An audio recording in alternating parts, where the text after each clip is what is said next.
సంక్రాంతి పేరుతో గుండాట, కోడి పందాలు, పేకాటలు వంటి అసాంఘిక కార్యక్రమాలు నిర్వహిస్తే కఠిన చర్యలు తీసుకుంటామని జగ్గంపేట సిఐ లక్ష్మణరావు హెచ్చరించారు.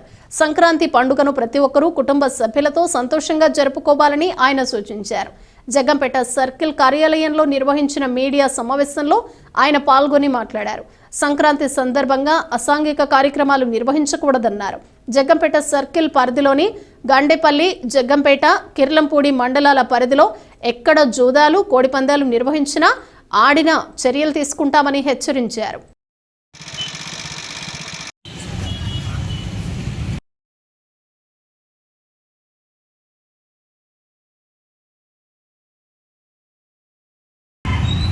జగ్గంపేట నియోజకవర్గ ప్రజలందరికీ ముందుగా సంక్రాంతి శుభాకాంక్షలు.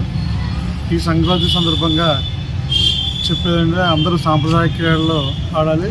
అదే చట్ట వ్యతిరేకంగా క్రీడలు, కోడి పందాలు కానీ కుండాట, ప్యాకెట్లు ఆడి చట్ట వ్యతిరేకమైన పనులు చేసి ఈ కేసుల్లో ఇన్వాల్వ్ అవ్వద్దు. కాబట్టి పండుగ సందర్భంగా సాంప్రదాయ క్రీడ కోడి పందాలు వద్దు, సాంప్రదాయ క్రీడల ముందు. కాబట్టి అదిగా ప్రజలందరూ కుటుంబంతో పండుగ చేసుకోవాలని చెప్పి ఈ సందర్భంగా తెలియజేస్తున్నాం.